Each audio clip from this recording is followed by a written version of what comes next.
All right, Armchair Engineer 85, guys. 2008 Yamaha R6 Toronto Squid bike. Here we go. Today's the day. We're gonna put in the stock exhaust. Like I said, if you've been following along, you know this abortion right here. It's a complete write-off, leaking, failed the safety. So we went ahead and found a stock exhaust with an O2 sensor, even though I already have one.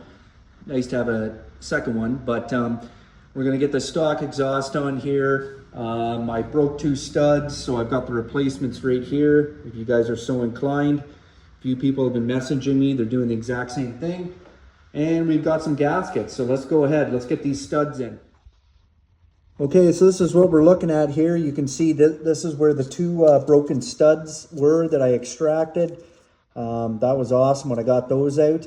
So we're going to put in the new studs here. I am going to put a little bit of anti-seize on them. I might get flamed for this because just in case they were to break again, but it's probably going to be for anything for the next guy, not me. But in case they break again, it'll just make it that much more easier to extract. These things aren't going anywhere, even with this on. I mean, they go through so many darn heat cycles that they almost like seize right to it. So a little bit of anti-seize might help out in the future, or if something were to go wrong. So let's go. One thing to note about these studs, one side is longer than the other. So don't be mistaken. The short side is what threads into the engine block or the cylinder head. And this is the one that sticks out, that your exhaust manifold or your headers will go on, and you will bolt using the backing plates. Okay, so I got my two 8mm nuts on here, and I locked them down. I'm going to double nut it, and I take my 13mm wrench, excuse me, and I just start tightening it.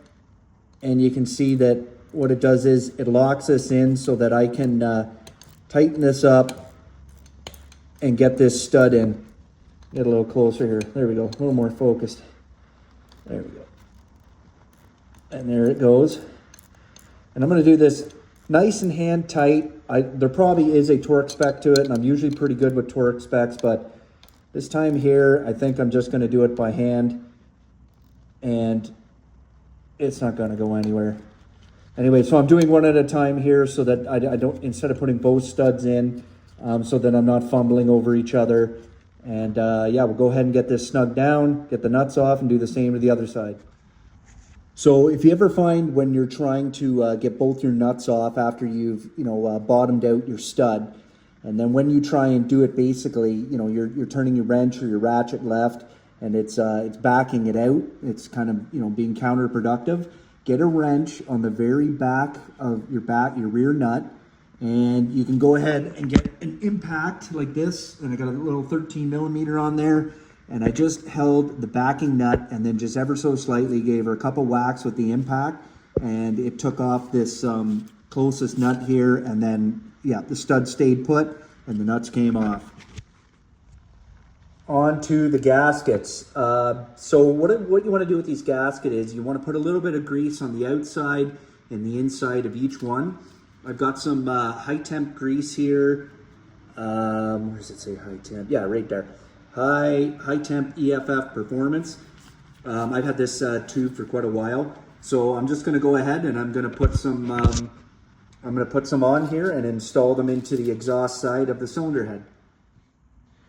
All right, all the seals are in. 1, 2, 3, 4. The good thing about the grease, it obviously helps these seals stay put. If you have any little bit of an excess, don't worry about it. Just wipe around it there. And a little bit of grease will also help with better sealing. So now we are good to start to get this muffler on. It's probably going to be a little bit of a struggle, but well. All right, I'll show you a little trick here, especially if it's a stock exhaust that you're putting on, because you've got this muffler here.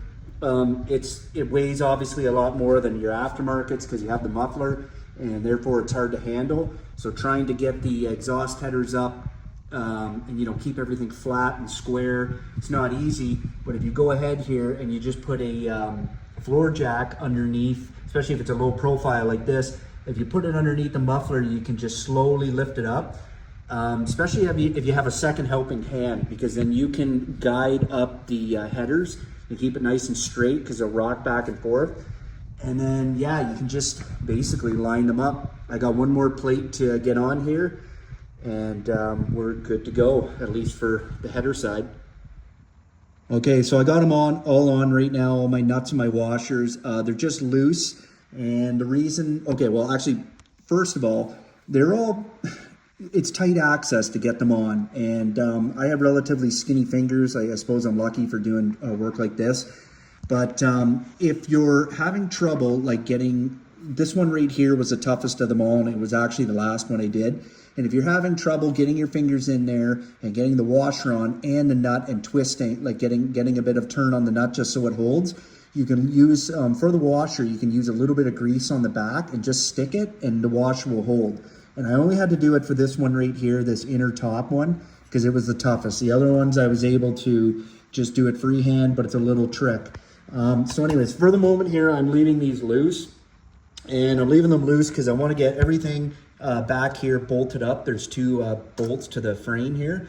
And I just want to get them all loosely, just so everything fits. Everything loosely bolted up. And then I'm going to go ahead and I'm going to get these completely fastened down. Obviously, these ones are, top priority because they're part of the engine and you don't obviously want any leaks. But just, instead of going hog wild and getting it bolt up and then all of a sudden here you're fighting it, just get everything nice and loose and I'll utilize the jack. Okay, so we've run into more squid problems, if you will. So have a look at this right up here. This is for your slip-on or your exhaust pipe here. Here's a nice bushing here. Yeah, looks good. Probably could use for replacement. It looks a little bit worn out in between. And then have a look at that one back there. Completely wore out. And if you think that's worse, this is on a adjustable little hanger, this bushing. Yeah, have a look at that. Completely missing. So for that to go there, there's nothing for it to bolt to. This will not go up high enough to bolt into there, and it's not supposed to. And this one right here is like completely wore out, and I'm pretty sure there's some more fasteners missing.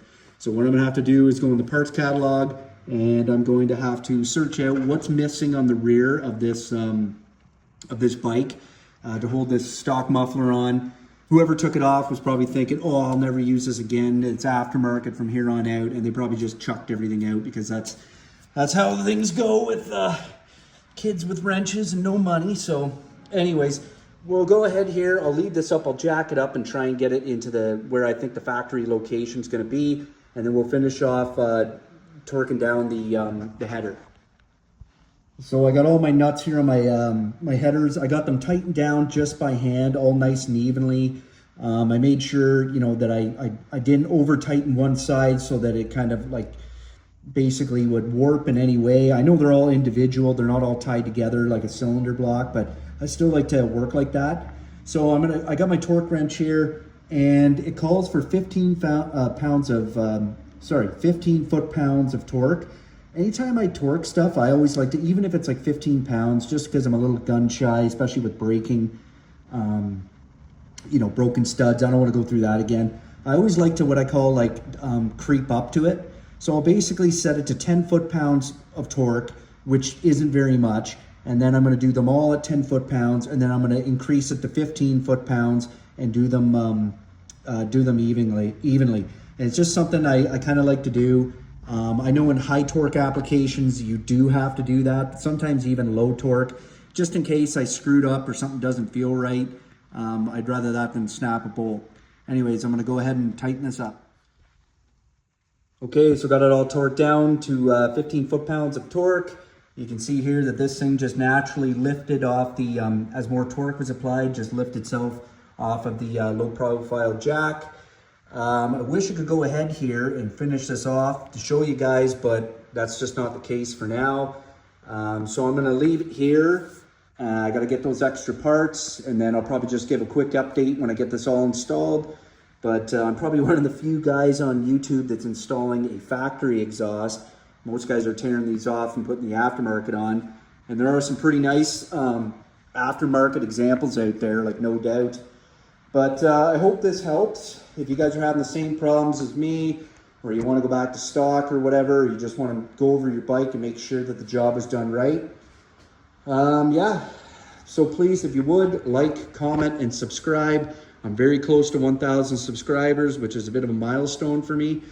Not much, but I'll take it. So anyways, stay tuned. We're gonna have more of this 2008 R6 Squid bike project. See ya.